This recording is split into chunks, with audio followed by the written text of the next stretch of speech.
d'arriver à cette conclusion et d'échanger avec le niveau national, bien sûr, sur cette approche-là.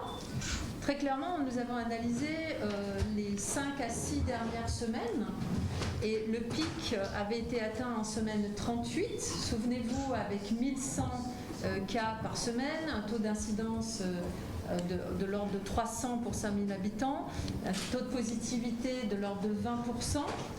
Et évidemment une tension hospitalière très très importante avec un nombre d'hospitalisations en réanimation et des décès très importants. Nous avons travaillé tous ensemble, bien sûr, pour arriver à freiner cette épidémie.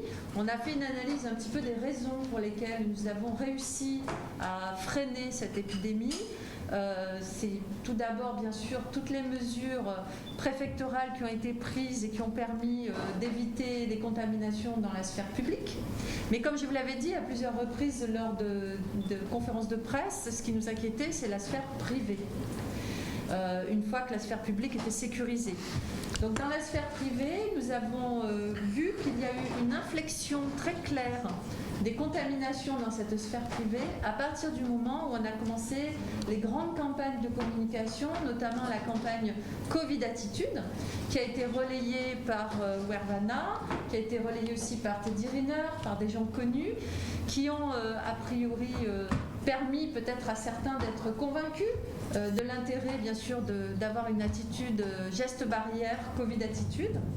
Et puis aussi, je pense que les personnes, la population a pris conscience face à ce nombre important de cas, face à ce nombre important d'hospitalisations et de décès, que nous étions face à une épidémie grave et qu'il fallait qu'on agisse tous, les uns et les autres. Donc dans notre analyse, ça fait 5 semaines que nous diminuons grâce, je pense, à vraiment la prise de conscience du public, la prise de conscience que nous avons tous individuellement un rôle à jouer. Donc je voudrais ici remercier la population qui a compris ça. Je voudrais les remercier sincèrement d'avoir permis cette diminution de l'épidémie et peut-être aujourd'hui justement de ne pas être confinés. Cependant, je voudrais dire qu'en taux d'incidence, donc si les plus âgés, 45 ans et au-delà, atteignent maintenant un taux d'incidence autour de 58 pour 100 000 habitants, c'est-à-dire vraiment très proche du seuil d'alerte, les jeunes continuent à avoir un taux d'incidence de 96 pour 5 000 habitants, ce qui veut dire qu'on peut l'interpréter avec les personnes plus âgées qui prennent bien des précautions, qui ont bien compris tout l'enjeu de se protéger, mais malheureusement, les jeunes qui n'ont pas toujours très envie de prendre les mesures, alors que évidemment ils sont vecteurs de contamination pour leur famille. Je sais que c'est difficile, je sais qu'ils ont envie de vivre leur jeunesse, mais vraiment je leur demande aujourd'hui de nous aider à poursuivre ces efforts. Il faut qu'on passe en dessous des seuils d'alerte. Nous avons eu malheureusement la dénonciation de fêtes sauvages par des jeunes gens qui louaient des villas et qui organisaient des fêtes. Donc ça, c'est pas acceptable. C'est pas acceptable. Il y a trop de gens qui sont malades, qui souffrent, qui sont hospitalisés. Vraiment, s'il vous plaît, je vous le demande, les fêtes reprendront le jour où les choses seront calmes. Mais aujourd'hui, c'est vraiment quelque chose qui n'est pas conscient de faire des choses pareilles. Nous avons aussi, malheureusement, nous constatons, lorsque Riposte appelle les personnes qui sont contact à risque, certaines personnes nous répondent « Oh là là, ça m'est égal, je m'en fiche, je n'irai pas faire de test ». Donc s'il vous plaît, mesdames et messieurs, quand on vous téléphone et qu'on vous demande d'aller faire un test et d'être attentif, faites-le pour la Guadeloupe, pour nous tous, pour la population, s'il vous plaît. Donc la situation à ce jour, elle est meilleure, puisque nous avons eu, vous l'avez eu, le bulletin de situation, nous avons eu la semaine dernière 262 nouveaux cas. Nous avons un taux d'incidence qui est autour de 69. Nous avons un taux de positivité qui est autour de 11%. Je vous rappelle que les seuils d'alerte, c'est 50 contre 69 et c'est 10 contre 11. Donc on est encore quand même au-dessus de ces seuils d'alerte. Cependant, il y a une diminution qui se confirme à la fois en ville par moins de consultations d'infections respiratoires aiguës et moins d'hospitalisations, moins d'entrées en réanimation. Il n'y en a eu qu'une seule la semaine dernière. Nous avions quand même dimanche encore 19 personnes en réanimation, ce qui est évidemment important puisque les personnes restent entre 2 et 3 semaines dans cette prise en charge. Et ce qui noircit quand même encore le tableau, c'est que nous avons à déplorer 11 décès supplémentaires la semaine dernière, des personnes qui ont été contaminées il y a à peu près 3 semaines et qui malheureusement nous n'avons pas réussi à les sortir donc de cette spirale de la maladie Covid-19. Donc, ce que je voudrais préciser d'ailleurs à propos des chiffres, parce qu'il y a des polémiques, donc autant le dire tout de suite, très clairement, Santé publique France ne distingue pas la Guadeloupe et les îles du Nord. Parce que traditionnellement, dans leur système, la Guadeloupe et les îles du Nord faisaient un seul. Au début de cette épidémie, en mois de mars, les élus, à la fois de Guadeloupe et des îles du Nord, ont demandé à l'ARS de séparer les deux. Donc, s'il vous plaît, faites des additions, comme ça vous verrez qu'on est exactement au même niveau que Santé publique France. Pourquoi ? Parce que Santé publique France, d'abord c'est l'État Santé publique France, donc ceux qui se réclament de Santé publique France, ils ont confiance en l'État et on les en remercie, mais Santé publique France, il est à l'intérieur de l'ARS. L'antenne de Santé publique France, elle est à l'intérieur de l'ARS. Donc il est évident qu'on ne va pas dire les choses inverses. On travaille ensemble et ce sont les chiffres de Santé publique France que l'on retraite au niveau de l'ARS en faisant des vérifications in situ au niveau des établissements. Donc voilà. Ceci étant, je tenais à le dire quand même parce que c'est important de ne pas croire n'importe quoi. Alors, je voudrais aussi vous dire que les campagnes de dépistage continuent. Il faut y aller. Alors, je vais vous dire les prochaines communes qui sont concernées. Donc, le 30 octobre, ce sera Saint-François, donc place de l'Église, rue de la République. Le 3 novembre, ce sera place de la Mairie à Goyave. Le 5 novembre, ce sera à Saint-Claude, a priori encore en cours de confirmation. Et évidemment, nous allons continuer ce programme. On le fait maintenant en lien avec la Mutualité française, avec la Croix-Rouge française, et nous continuons à faire les tournées en commune. Donc je demande aux gens qui le souhaitent de venir. Ce n'est pas arrêté, nous continuons ces tournées en commune. Pourquoi c'est important ? C'est important parce que même si ça diminue, il faut absolument qu'on repère les réservoirs de virus. Le virus est toujours sur le territoire, il est toujours là.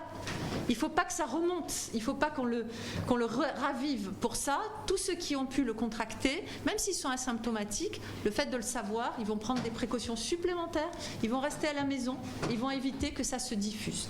Donc vraiment, pour moi, c'est un point important.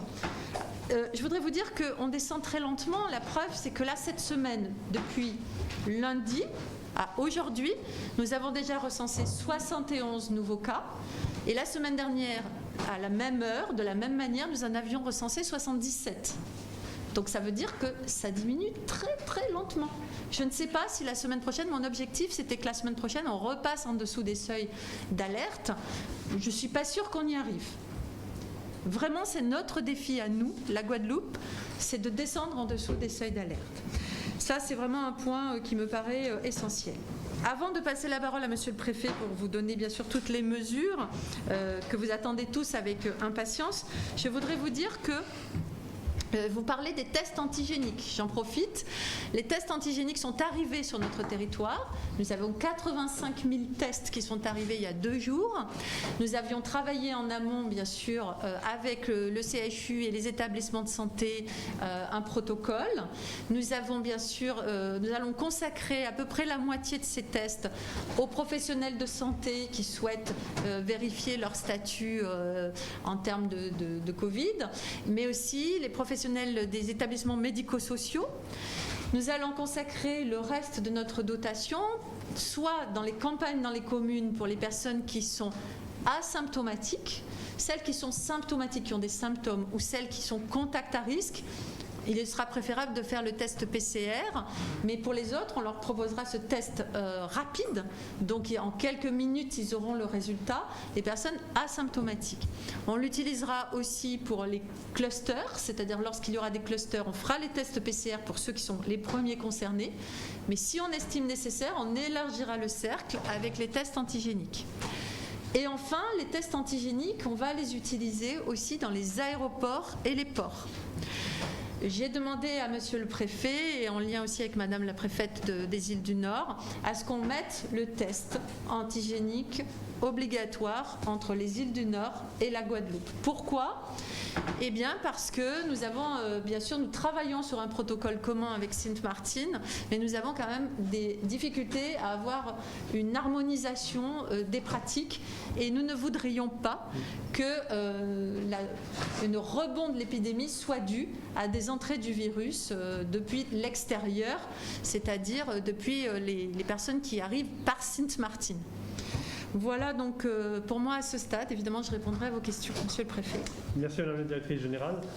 Ainsi que Madame Denux vient de nous le présenter, nous sommes donc toujours dans une zone de circulation active du virus, puisque je ne reviendrai pas sur les chiffres, simplement mentionner que nous sommes toujours au-dessus des seuils d'alerte et des seuils de vigilance, ainsi que l'a dit Madame Denux. Ce qui veut donc dire qu'on est toujours dans une zone dans laquelle il faut que nous soyons très attentifs et que nous puissions faire diminuer encore plus, évidemment, le taux de positivité et la circulation de ce virus. En revanche, ce qui est certain, c'est que, ainsi que vous le voyez, depuis 5 semaines, nous ne sommes pas dans la même dynamique que ce qui se passe aujourd'hui dans l'Hexagone. Nous sommes même plutôt dans une dynamique inversée, même si les pentes sont assez différentes.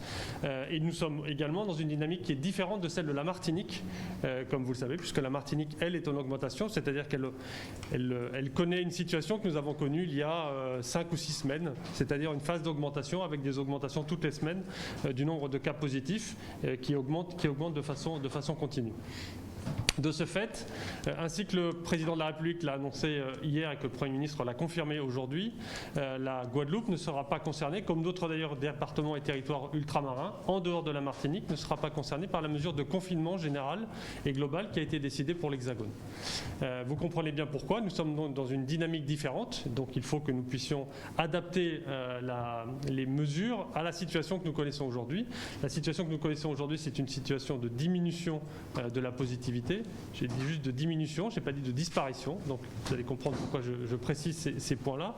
Et donc il est assez naturel que nous ne prenions pas des mesures qui sont celles qui sont adoptées pour l'Hexagone dans une phase extrêmement ascendante de cette épidémie. Pour autant, le décret qui va être pris cette nuit entre jeudi et vendredi, heure de Paris, nous permettra à tous les territoires, y compris les territoires ultramarins, de pouvoir entrer dans une phase de confinement si la tendance que nous observons depuis 5 semaines venait à s'inverser. C'est extrêmement important à savoir. Ça veut donc dire que, on en parlait très souvent et vous m'avez beaucoup interrogé dans les moments où on était en phase ascendante, si on devait confiner. À l'époque, je n'en avais pas la capacité juridique. À partir de ce décret, nous aurons la capacité juridique de pouvoir le faire et de pouvoir localement décider ou proposer au Premier ministre de passer en phase de confinement, dans une phase de confinement qui sera assez facile à réaliser puisqu'elle sera déjà réalisée en Hexagone et en Martinique. Donc c'est extrêmement important à savoir. Aujourd'hui, notre objectif, comme l'a dit Madame Denux, c'est de descendre en dessous des seuils d'alerte et en dessous des seuils de vigilance.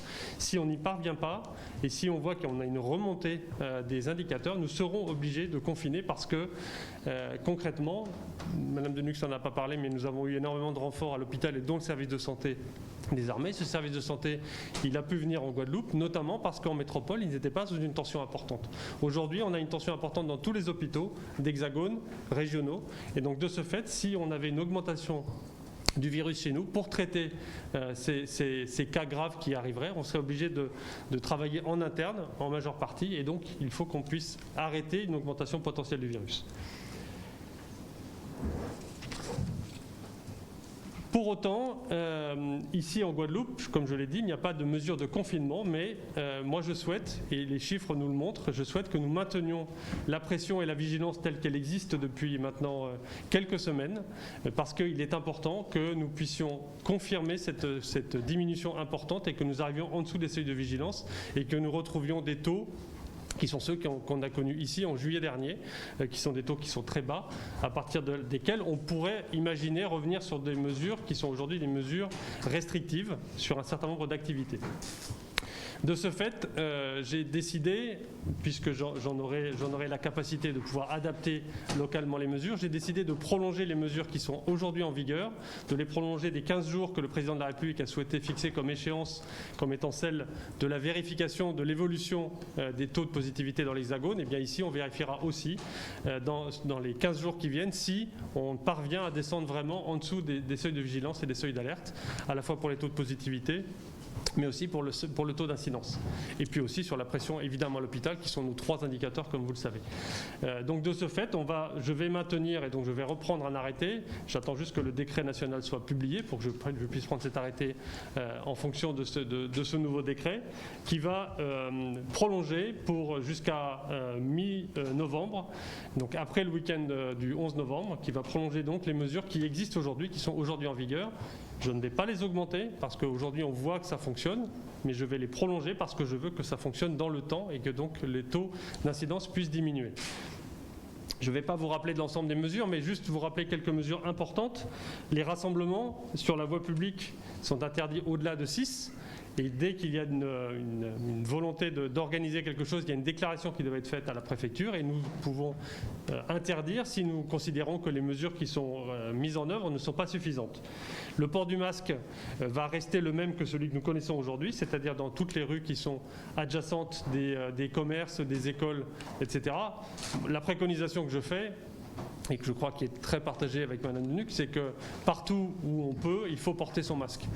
Et y compris quand on rencontre des gens et dans un cadre amical, il n'y a pas d'embrassade, il faut continuer à rester avec des gestes barrières qui sont efficaces. Et on peut aussi porter son masque quand on rencontre des amis et quand on est dans des cadres amicaux.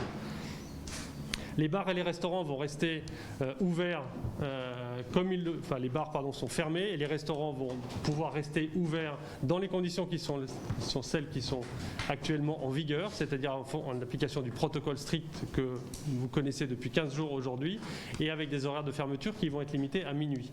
La vente d'alcool continuera à être interdite sur la voie publique le soir et on continuera à interdire la consommation d'alcool le soir.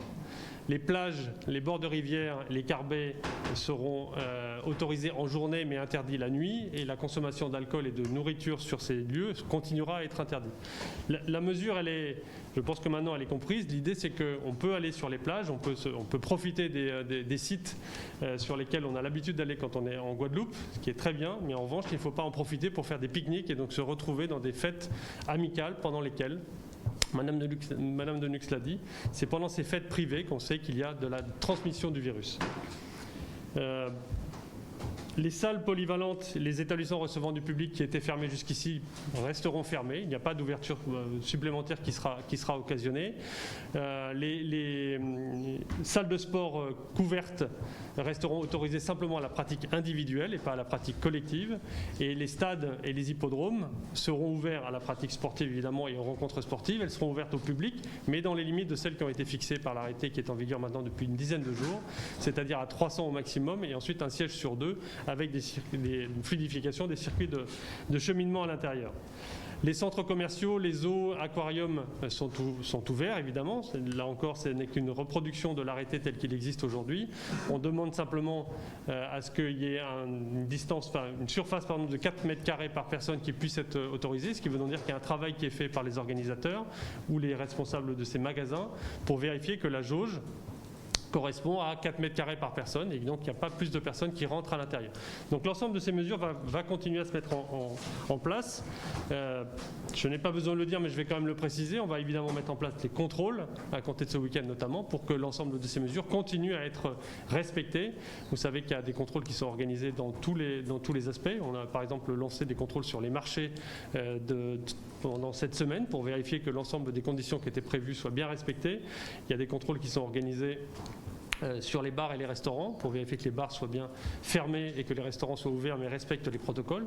À titre d'exemple, le week-end dernier, il y a un bar clandestin qui a été trouvé, clandestin parce qu'il était ouvert, que c'était interdit, qui a été trouvé. Il y aura évidemment des mesures administratives qui seront prises puisque c'était un restaurant qui s'était transformé en bar et qui restait ouvert après minuit. Et donc on fermera administrativement cet établissement. Il est extrêmement important que l'ensemble de ces mesures soient respectées. Je pense que tout le monde en a bien conscience. La grande majorité de la population les respecte et je les en remercie. Il reste quelques individus, quelques personnes qui ne le font pas et c'est pour ça qu'on est obligé de continuer à laisser ces mesures en vigueur et qu'on doit continuer à appliquer des contrôles. Madame Denux a parlé des tests antigéniques vers Saint-Martin. Vont être conservés également les motifs impérieux pour le voyage vers les îles du Nord. Vous savez qu'on les a appliqués depuis une dizaine de jours, donc on va continuer à appliquer ces motifs impérieux pour diminuer le nombre de passagers qui voyagent et qui vont être strictement limités à des besoins que vous connaissez, les besoins professionnels ou des besoins familiaux impérieux. Et on va sortir ces motifs impérieux, donc des tests antigéniques à compter de la semaine prochaine. Depuis Saint-Martin, pardon, à compter de la semaine prochaine. En revanche, les motifs impérieux sont dans les deux sens. Je voudrais revenir maintenant, au-delà de ces mesures qui sont évidemment des mesures de contrainte, dont tout le monde a conscience et dont je suis le premier à avoir conscience, mais qui sont indispensables. Je pense que tout le monde comprendra que les efforts que nous venons d'accomplir depuis... c'est un chiffre qu'on m'a dit un jour dans une émission sur un des médias qui est présent aujourd'hui. On m'a dit qu'on avait pris une centaine d'arrêtés et de restrictions depuis le début de la crise Covid. Je veux bien le croire, je n'ai pas compté moi-même. Mais toutes ces mesures de restriction qui s'accumulent, elles sont évidemment indispensables, sinon on ne les prendrait pas. Mais il ne faudrait pas que dans les 2 semaines qui viennent, on perde l'intérêt et le bénéfice de toutes ces mesures qui ont été prises et qui sont des contraintes que tout le monde évidemment subit. Et donc de ce fait, c'est important qu'on reste mobilisé. Regardez ce qui s'est passé en métropole. D'un seul coup, on a eu une flambée. Regardez ce qui se passe pas seulement dans l'Hexagone ou en métropole, mais aussi dans les pays européens frontaliers ou dans d'autres pays que nous connaissons ailleurs dans le monde. Donc il est vraiment important que nous gardions ces mesures de vigilance. Maintenant, je voudrais revenir sur 3 points qui me semblent importants pour la suite et pour le moyen terme. Le week-end de la Toussaint est un week-end qui est très particulier en Guadeloupe, je le sais particulièrement bien. C'est un week-end où on a l'habitude de se retrouver en famille et on va honorer les morts. On a beaucoup travaillé, j'en avais parlé déjà il y a une dizaine de jours en conférence de presse et on l'a redit à l'occasion du comité des élus qui s'est tenu hier. On a beaucoup travaillé avec les maires sur la façon d'organiser ces commémorations dans les cimetières. Et donc j'ai invité les maires à prendre des arrêtés de restriction, non pas d'interdiction, mais de restriction d'aller et venue dans les cimetières, notamment la nuit, parce qu'on ne peut pas se permettre d'avoir des rassemblements dans ces cimetières, puisqu'on sait très bien que les rassemblements familiaux sont des rassemblements dans lesquels c'est compliqué de respecter les gestes barrières, et donc mieux vaut étaler le temps pendant lequel les cimetières seront ouverts, ce qui est le cas de la plupart des cimetières qui ont été ouverts de façon étalée, mais fermés la nuit. De la même manière, on a demandé aux maires de travailler sur les déambulations à l'intérieur des cimetières, pour qu'il n'y ait pas de regroupement possible. D'ailleurs, je rappelle que dans un cimetière qui est un lieu public, ce n'est pas plus de 6 pour un regroupement qui est possible. Au-dessus de 6, on ne respecte pas les règles. Et j'ai demandé aussi, et la plupart des maires ont pris un arrêté, pour supprimer les commerces ambulants autour des cimetières, puisqu'on avait l'habitude de s'y retrouver en général, et de rester autour de ces commerces ambulants pour passer ces festivités ensemble. Donc les circonstances sont très particulières. Je pense qu'il vaut mieux aller honorer ses morts dans ces conditions-là plutôt que ne pas pouvoir le faire. Je sais qu'il y a un maire d'une commune importante qui a pris un arrêté de fermeture de son cimetière parce que c'est un cimetière qui est extrêmement important. J'en ai parlé avec lui, il le fait en toute responsabilité. Les autres maires ont choisi de ne pas fermer leur cimetière, mais de travailler sur l'étalement et sur la fluidité des déplacements à l'intérieur des cimetières. Il faut être extrêmement vigilant. Il ne faudrait pas que ce week-end de la Toussaint soit le week-end qui voit dans 15 jours, parce que vous savez qu'il y a un délai important entre le moment où on a les contaminations qui arrivent et le moment où on les voit réellement dans les chiffres. Il ne faudrait pas que dans 15 jours après la Toussaint, on s'aperçoive qu'on a une réaugmentation du nombre de cas. Et puis il y a deux événements à moyen et long terme sur lesquels on est longtemps revenu hier avec les élus, avec l'ensemble des élus, c'est chanter Noël et le carnaval. Voilà, je préfère dès à présent dire que de ma fenêtre, de la fenêtre de la préfecture, et c'est partagé avec les élus avec lesquels on en a parlé hier. Les festivités de Chanté-Noël ne sont pas pertinentes dans la situation épidémique que nous connaissons aujourd'hui. Je pense que tout le monde en aura bien conscience. De la même manière, pour le carnaval, dans la situation épidémique actuelle, il ne me semble pas pertinent de commencer à organiser le carnaval. Je ne peux pas encore l'interdire parce que je ne connais pas encore les circonstances épidémiques qui seront celles du mois de janvier. En revanche, on va travailler avec les élus, on va travailler avec les associations, mais si aujourd'hui on me demandait de me prononcer, je serais obligé de dire que ce carnaval ne pourra pas se tenir. Et d'ailleurs, d'autres pays de la zone Caraïbe ont déjà pris des mesures bien en amont pour supprimer et annuler les festivités du carnaval. Voilà ce que je voulais dire. J'ai rien oublié. Si je peux juste rebondir sur la Toussaint, nous avons bien sûr le coronavirus qui favorise des regroupements familiaux et donc évidemment nous demandons à ce que tout le monde soit très très très prudent et évite de se regrouper. Je sais que c'est compliqué et encore une fois c'est là qu'on se contamine. Mais il y a aussi la dengue.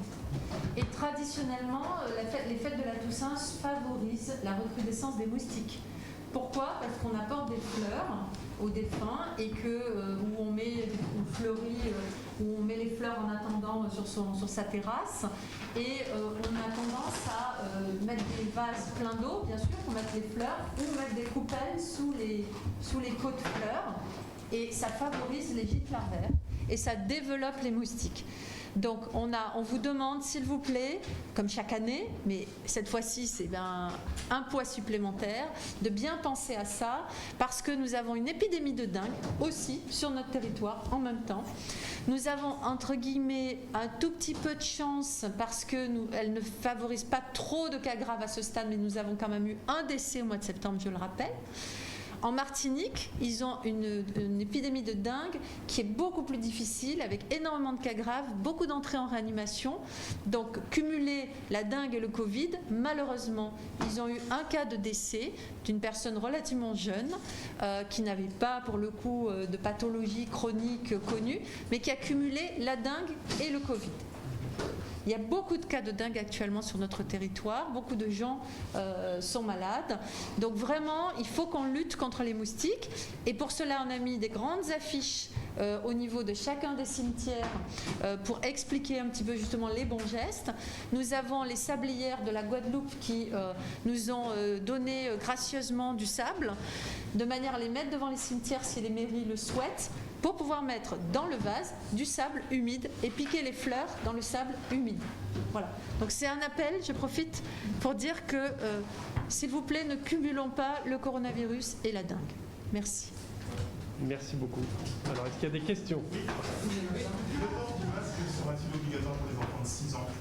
Alors, vous parlez de l'école, je pense. Oui, le protocole n'est pas renforcé ici, la rectrice vient de le dire. Alors, vous avez la réponse ? À les conditions climatiques, les parents risquent de faire un petit coup de gueule. On en a des règles. C'est-à-dire ? Que le port du masque obligatoire pour les enfants de 6 ans, ça va être très compliqué avec les températures. Je vous laisse vous. En fait, si vous voulez, il faut avoir une certaine cohérence. Voilà. J'en ai parlé avec la rectrice, je sais qu'elle en a parlé avec monsieur le préfet aussi. Aujourd'hui, on dit qu'on ne change pas les conditions mises en place en Guadeloupe, à part des tout petits ajustements sur les tests, parce qu'on voulait le faire de toute façon. Hein. Donc on reste cohérent. Et évidemment, on appliquerait les mesures nationales si on devait passer en phase de confinement. Alors moi j'avais une question pour Madame Deluxe. Vous disiez tout à l'heure que vous aviez quelques doutes sur le fait que la courbe de Saint-Fléchis sous le seuil de vigilance, voilà, que redescend. Est-ce que vous pourriez expliquer pourquoi ces doutes? Est-ce que ça correspond à la rentrée scolaire qui va se faire bientôt à la fin des vacances? Et donc les enfants qui vont se retrouver dans des classes, peut-être pas avec des conditions pour que le virus, parce qu'en fait la distance physique n'est pas de mise dans les classes chez nous. Et est-ce que vous pourriez expliquer pourquoi vous doutez, vous êtes sceptique pour les chiffres à venir? Bien, parce qu'en fait, pour l'instant, c'est factuel. C'est-à-dire que je vois que la descente, elle est très, très, très lente. Et je vois qu'on a du mal. Là, on est à 0,6 de R. C'est-à-dire c'est le taux de reproduction du virus, c'est 0,6. On a fait 0,7, 0,67, 0,6. Donc, on voit qu'on on a du mal à descendre en dessous de 0,6. Et donc, ce qui veut dire qu'on se le transmet encore. Autre chose qui me dit qu'on n'est pas encore complètement mûr pour vraiment appliquer vraiment bien les mesures barrières, c'est ces fêtes sauvages qui sont organisées, c'est ces bars qui sont mis en place, c'est ces gens à qui on dit vous avez été en contact à risque, qui disent je m'en fous, je ne veux pas faire le test. Donc il y a quelques réfractaires qui sont des réservoirs, en tout cas potentiels de virus. Donc c'est ça qui m'inquiète. L'école, non, honnêtement, parce que l'école, on voit bien, en mois de septembre, il y avait l'école, la montée avait commencé avant, d'accord ? Et vraiment sincèrement, en faisant les enquêtes autour d'un cas, on se rend compte que très souvent, l'origine, c'est pas du tout les enfants. Ce sont les personnes qui se sont croisées, alors soit dans des réunions familiales, soit dans des pique-niques entre eux, entre adultes. Donc c'est aussi pour ça que, pour en avoir discuté avec Madame la rectrice, aujourd'hui, les petits-enfants sont pas des vecteurs importants du coronavirus. Il y a eu très très peu de cas en pédiatrie de coronavirus ces dernières semaines, alors qu'on est à 7600 cas positifs sur le territoire. Voilà. Donc moi, ce qui m'inquiète, c'est simplement notre capacité collective et individuelle à chaque personne à essayer d'aller plus loin dans les mesures barrières et dans le comportement qu'on a aujourd'hui. Voilà. Alors, monsieur le préfet, vous disiez... Alors attendez, juste pour compléter, pour l'école, puisque j'ai compris votre question avec la rentrée scolaire, ça fait 6 semaines de baisse. Sur les 6 semaines de baisse, il y avait 4 semaines d'école. Voilà. Avec l'école et avec les enfants qui allaient à l'école. Donc en fait, c'est pas l'école qui génère une augmentation du nombre de cas. D'accord. Monsieur le préfet, vous évoquiez tout à l'heure les cimetières avec la contrainte de 6 personnes. Donc j'imagine que 6 personnes autour d'un caveau, c'est ça? Mais bon, il y a plusieurs caveaux. Est-ce que il faudra, j'imagine, des distances entre chaque groupe de 6 personnes? Est-ce que vous pensez que ça va être facilement tenable, ça? Les tombes sont rapprochées, vous avez commandé les cimetières sont ici en Guadeloupe. Donc est-ce que vous pensez que c'est tenable, ça? C'est bien pour ça qu'on a demandé aux maires et que les maires vont organiser une augmentation des durées d'ouverture de ces cimetières pour que les gens puissent non pas tous se retrouver en même temps à la fête des morts, mais puissent venir pendant plusieurs jours et donc étaler leur venue. Et il y aura des polices municipales qui seront là, qui organiseront aussi les rentrées dans le cimetière pour éviter justement qu'il y ait trop de personnes en même temps. Donc des comptages à l'entrée des cimetières? Oui, des comptages. Oui, oui c'est ça, bien sûr, oui, c'est ça, oui. D'accord. Une régulation, c'est-à-dire que si on voit qu'il y a 2 groupes qui sont trop près et qui sont importants, il faut que la police municipale leur demande de s'écarter et éventuellement qu'ils fassent sa tour de rôle. Mais il faut réguler, oui, il faut réguler. Après la plupart des communes ont fait beaucoup de communication sur ce sujet. D'ailleurs, il y a même des camions ambulants avec des haut-parleurs qui ont diffusé de l'information dans les villes. Et je sais que beaucoup de familles sont en train de préparer justement leur venue dans les cimetières de façon décalée pour éviter de se retrouver tous en même temps dans les cimetières. Que va-t-il en être des liaisons aériennes entre l'Hexagone et la Guadeloupe d'une part et la Guadeloupe et la Martinique de l'autre? Parce que la Martinique est confinée. Oui. Alors, les transports entre la métropole, enfin, entre l'Hexagone et l'Outre-mer, il n'y a pas de changement, c'est-à-dire que ce sont toujours des tests PCR. En revanche, il y a des travaux qui sont en cours sur les autres trajets et on aura les décisions nationales qui seront prises avec le décret. Voilà, pour l'instant, ce n'est pas encore tranché. Et pour Guadeloupe-Martinique, on ne sait pas encore. Pour Guadeloupe-Martinique, a priori, nous n'allons pas changer les motifs impérieux qui sont déjà appliqués entre les deux aujourd'hui. Et entre l'Hexagone et la Guadeloupe, les motifs impérieux ou pas? Non, pas pour l'instant. Mais alors, comment se fait-il que potentiellement le risque de contamination et de course du virus est fort, puisque la Guadeloupe, enfin la France est sous confinement, et donc c'est là où le virus circule très rapidement. Et voilà, donc le fait de laisser peut-être nos frontières ouvertes avec peut-être moins de restrictions, est-ce qu'il ne faudrait pas imposer de motifs impérieux? Sachant que l'Hexagone, lui, est dans une situation plus préoccupant que nous. Mais vous savez que, alors premièrement, vous parlez de frontières, ce ne sont pas des frontières puisque c'est entre l'Hexagone et la Guadeloupe. Virtuel, on va dire, voilà. Vous avez compris ce que je voulais dire, virtuel. Oui, mais les termes sont importants. Les termes sont importants. Donc, parce que sur les frontières, il y a d'autres règles, justement. Et il y a toujours les tests PCR de 72 heures qui restent en vigueur et qui sont la meilleure arme que nous avons pour vérifier que les gens soient à 72 heures, donc arrivent avec un test négatif et on leur demande de refaire un test une semaine après leur arrivée pour vérifier justement qu'il y a bien une non-contamination possible. Mais monsieur le préfet, puisque la Guadeloupe fait des efforts considérables et qu'on est vraiment dans une situation de vulnérabilité, je m'excuse, est-ce que rétablir un motif impérieux, ça ne serait pas une condition ou un élément supplémentaire pour se protéger, éviter que ça rebondisse à nouveau cette maladie? Je peux peut-être, Oui, si vous voulez. Je vais vous répondre parce que c'est sûr, on a constaté, si vous voulez, lors de la première vague, on a demandé, on est vraiment monté au créneau pour obtenir le test avant de venir sur notre territoire. On l'a obtenu. Mais très clairement, on a fait des études pour voir le nombre d'importations du virus, justement dû au fait des gens qui venaient à l'époque aussi, la métropole était beaucoup plus infectée que nous, et qui arrivaient sur le territoire. C'était vraiment peu important. Parce que, grâce justement au fait, il y avait les tests, donc les gens, ils venaient un petit peu moins. Ensuite, quand ils venaient, ils étaient testés, et il y en a quelques-uns qui se sont convertis au bout de 7-8 jours en positif, mais ils restaient très à la main. Sur 2000 arrivants, on avait fait une étude, sur 2000 arrivants, on avait eu 6 personnes qui se sont converties en positif. Bien sûr que c'est toujours 6, mais enfin 6 c'est gérable. On arrive à les manager, on arrive à les gérer. Donc pour nous, très clairement, je vais vous dire, la réinfestation du territoire de la Guadeloupe, il n'est clairement pas dû aux arrivées de métropole, aux vacanciers qui ont été testés, je vous rappelle. En revanche, ça a été très clairement dû à des clusters festifs de personnes qui se sont rendues dans les îles du Nord, qui ont fait la fête dans les îles du Nord, en particulier à Sainte-Martine où les boîtes de nuit et les bars étaient toujours ouverts, et qui sont revenus sur notre territoire et qui ont fait la fête aussi sur notre territoire. Ça a été la même mécanique en Martinique, parce qu'on a fait l'étude, la même mécanique, sauf que nous, quand un avion venant des îles du Nord faisait sortir 80 personnes sur 100, ils en faisaient sortir que 20 en Martinique, puisque il y a moins de monde qui descendait en Martinique qu'en Guadeloupe. Et l'insémination était beaucoup plus forte chez nous, c'est pour ça que la courbe est montée beaucoup plus vite. Et que la Martinique, elle est montée beaucoup plus lentement, mais malheureusement, elle commence à être très préoccupante. Donc, c'est juste pour vous dire que c'est vraiment le test avant de venir est un bon filtre. C'est un bon filtre.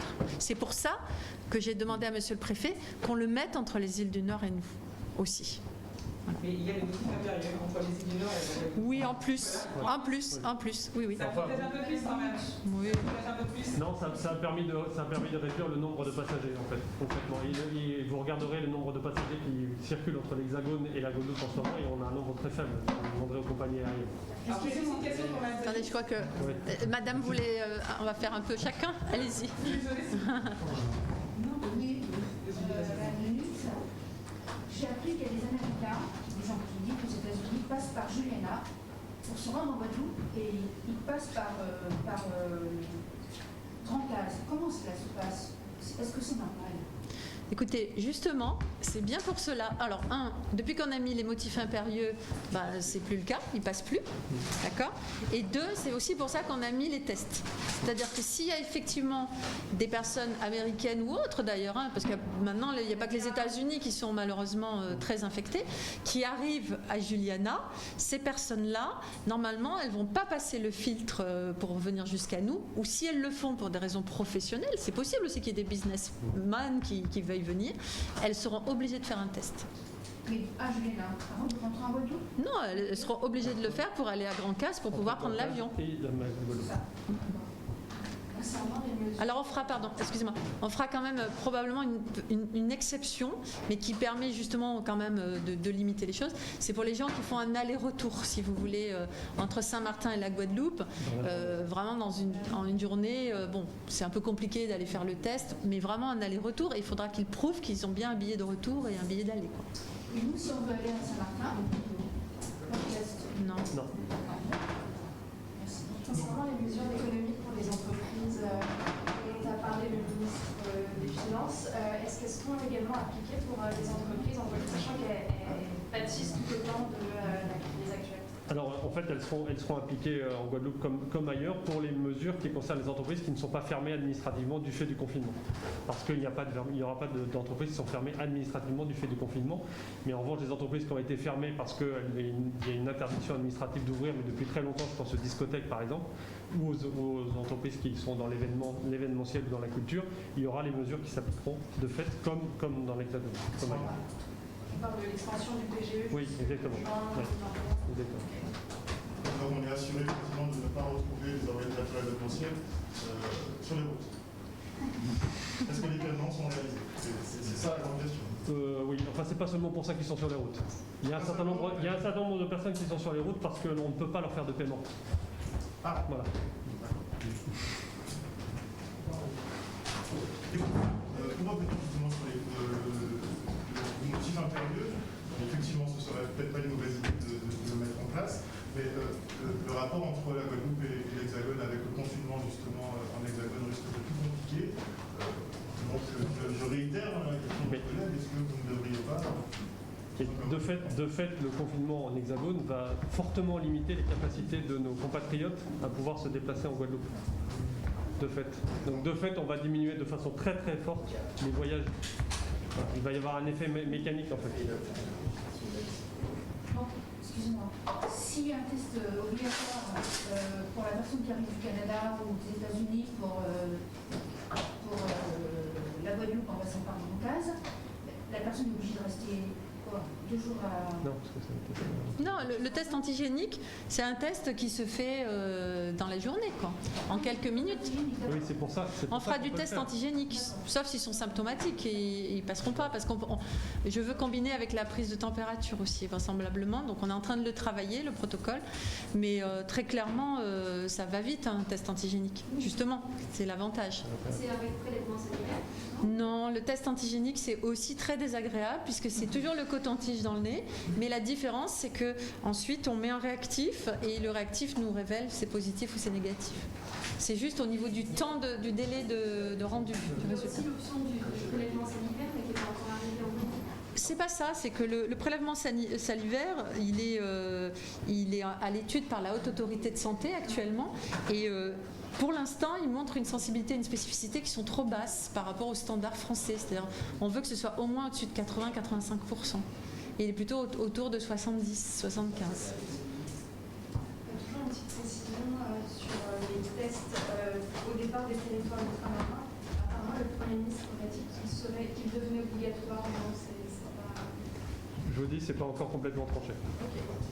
En revanche, ce qui est vrai, c'est qu'il y a certains pays qui demandent à ce qu'on aille chez eux avec un test. Ça aussi, ça arrivera. Donc quand les frontières seront réouvertes, il y aura probablement possibilité aussi qu'on nous demande des tests pour aller au Canada ou ailleurs, si on doit y retourner, j'espère.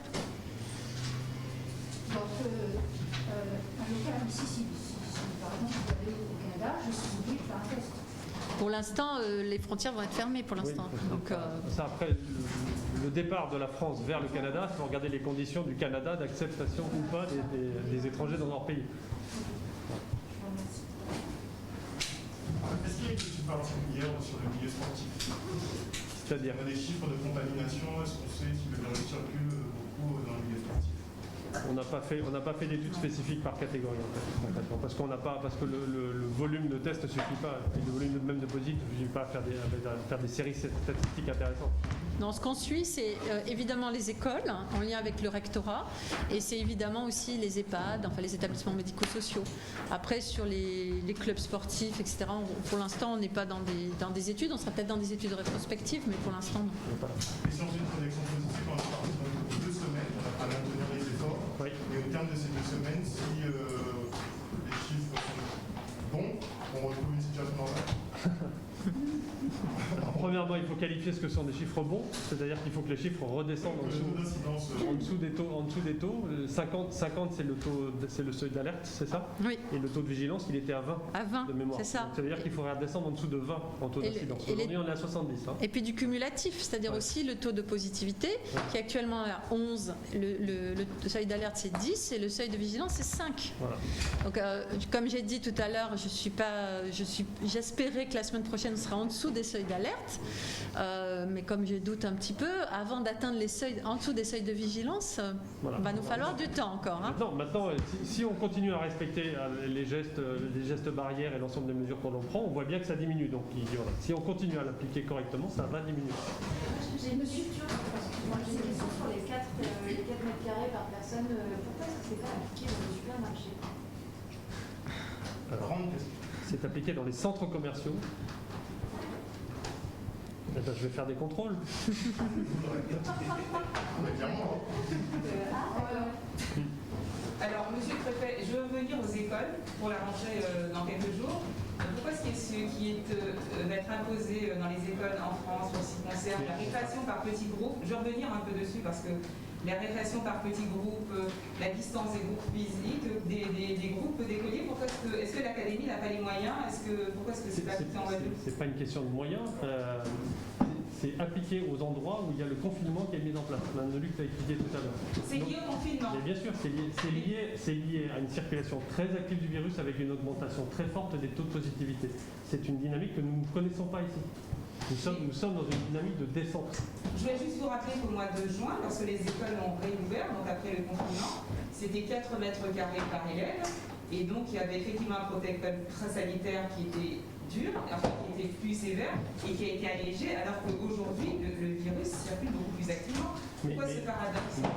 Mais ce virus circule activement, c'est pour ça qu'on prend les mesures, mais on vous le dit dans les écoles, c'est pas là où on a des lieux de contamination. Donc pourquoi focaliser aujourd'hui sur les écoles alors que ça n'est pas dans les écoles qu'on a des lieux de contamination en Guadeloupe? Parce que le protocole qui est appliqué suffit aujourd'hui. Et donc, il n'y a pas de raison de renforcer ce protocole.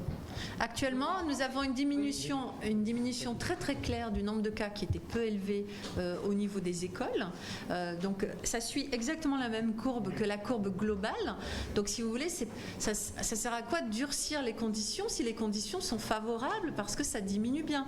Donc, il faut être cohérent. Il faut être cohérent. Durcir, mais peut-être faire des petits groupes d'élèves. Voilà. Pourquoi c'est durcir. Voilà. Oui, mais c'est forcément durcir. Dans une pièce, pas 30 élèves. Aujourd'hui, ça fonctionne correctement. Le protocole fonctionne. Si demain on avait une alerte, madame, si demain ça remontait, ou alors ça ne remontait qu'au niveau des écoles, parce que on constaterait que là il y a vraiment un point de difficulté, on serait amené à réfléchir bien sûr et à mettre en place des mesures. À partir du moment, c'est ce que disait monsieur, quand est-ce qu'on revient à la normale?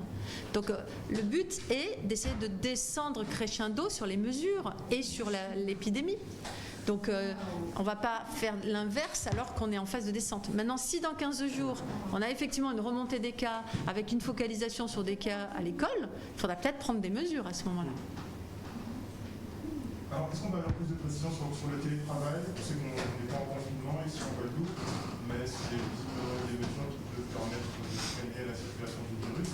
Qu'en est-il pour les collectivités, par exemple? Il est recommandé pour tous les gens qui peuvent pratiquer le télétravail de pouvoir le pratiquer, en fait. Il n'y a pas une obligation de télétravail, d'ailleurs c'est pas une obligation même au niveau national, mais il y a une préconisation qui est faite pour que toutes les fonctions qui puissent être occupées par du télétravail soient occupées par du télétravail, quel que soit l'employeur, que ce soit un employeur privé ou un employeur public. En revanche, et d'ailleurs c'est le cas aussi pour l'Hexagone, le Premier ministre a demandé que l'ensemble des services publics continuent à rester ouverts. Donc on n'est pas dans le plan de continuité d'activité qu'on avait connu dans le confinement du mois de mars et avril dernier, où là on avait des services qui avaient fermé, des services publics qui avaient fermé, là, et y compris en Hexagone pendant le confinement, les services publics resteront ouverts. Donc on n'est pas sur des plans de continuité d'activité. Alors, ça, c'est en Hexagone ou en Martinique où il y a du confinement. Alors ici, encore moins, puisqu'on est dans une phase où on ne confine pas. Donc on reste ouvert. Simplement, toutes les activités qui peuvent se faire par télétravail, c'est beaucoup mieux de le faire par télétravail. Ça évite de toute façon les échanges et ça évite de se déplacer et donc potentiellement de côtoyer des gens qui pourraient être positifs. Jusqu'à présent, ce qui était dit dans le télétravail, c'est comme on dit, on est cohérent, on dit qu'on ne change pas les choses. Ce qui était dit dans le télétravail, c'était qu'il fallait le privilégier, mais plutôt 2 à 3 jours par semaine pour essayer de faire un peu de travail aussi présentiel parce que c'est un peu différent quand même que du 100% télétravail. Mais il fallait identifier effectivement tous les métiers qui pouvaient faire du télétravail. Mais encore une fois, c'est pas du 100% télétravail, c'est pas systématique. Monsieur le préfet, dernière question, je pense. Vous avez parlé de Noël. Oui. Aujourd'hui, vous ne savez pas, pour l'instant, vous ne pouvez pas faire de prévision. Sur Noël, ce sera le 25 décembre. Le 25 décembre, ça j'en suis certain. Ah oui. Non, mais je veux dire par là, vous pouvez faire des prévisions s'il y aura pas de Noël. Non, en revanche, non, sur les fêtes de Noël, non, ça j'ai du mal à faire une prévision sur les fêtes de Noël. Je veux dire, Les chantées Noël, oui, j'ai dit que pour moi, les chantées Noël ne doivent pas être organisées parce que c'est concrètement des rencontres, des activités pendant lesquelles on sait très bien que c'est très festif, c'est très amical, c'est très bien de chanter Noël, sauf qu'en ce moment, pendant l'épidémie, rassembler des gens, les voir chanter sans masque, se rapprocher de personnes qui sont vulnérables, puisqu'en général on va chanter devant les personnes âgées ou on met des personnes âgées dans ces groupes, je trouve qu'aujourd'hui ça n'est pas responsable de l'organiser. d'accord. Et les cadeaux pour les enfants dans certaines associations, comment ça va se passer? Pareil, il y aura des... Oui, je pense que cette année, les sapins, pour vous dire, les sapins de Noël, je ne suis pas sûr qu'on les organise dans les entreprises, dans les organisations. D'ailleurs, à la préfecture, le nôtre a été annulé. Et oui, ça sera un Noël qui sera moins joyeux peut-être que ce qu'on a connu, effectivement. Une dernière petite question sur l'activité sportive. On me demande si à plusieurs ce sera possible, en huis clos. C'est-à-dire, On sait que vous avez dit que les salles de sport restent dans les salles de sport fermées, ça reste une pratique individuelle. toujours individuelles. Toujours individuelle. Il y a un gymnase Bah, donc c'est fermé le gymnase. Donc c'est individuel. aussi. Même en ouvrant les fenêtres. Même en ouvrant les fenêtres, même en aérant. C'est bien Merci beaucoup. essayé, hein, mais... Merci beaucoup. Merci.